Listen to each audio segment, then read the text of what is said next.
The UK government's response to the coronavirus pandemic is set to become the subject of an independent investigation. British Prime Minister Boris Johnson announced this in Parliament in London on Wednesday. A committee will be given the authority to access all relevant documents and to hear testimony under oath, said the Conservative politician. The investigation should therefore begin in spring 2022 at the earliest. This country has experienced a trauma like no other. It is absolutely essential for the mourners and the whole country that we find out exactly what happened, said the Prime Minister, although I'm sure he doesn't want that they find out.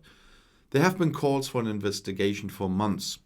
The organization COVID-19 Bereaved Families for Justice, in which relatives of corona death have become together, has increased the pressure in the media over the past few weeks. On the banks of the Thames opposite the British Parliament, the bereaved painted thousands of red hearts in memory of the victims on a kilometer-long wall.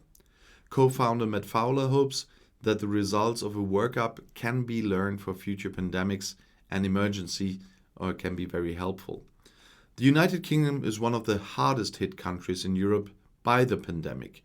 With or from COVID, more than 150,000 people have died there since the beginning of the pandemic. Last year, the government in London had to put up with serious allegations for reluctantly imposing lockdown measures and a lack of protective equipment and ventilators. In the meantime, however, the number of cases has fallen sharply thanks to tough lockdown measures, which are now being gradually lifted, and a successful vaccination program. Around a third of all adults in the country, that's around 18 million people, are now fully vaccinated.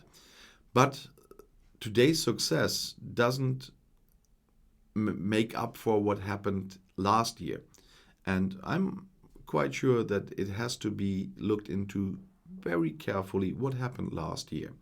That's why I said Boris Johnson will probably not want that to happen from his heart, but he probably, because of the pressure from the outside and the media, didn't have any choice but to do that.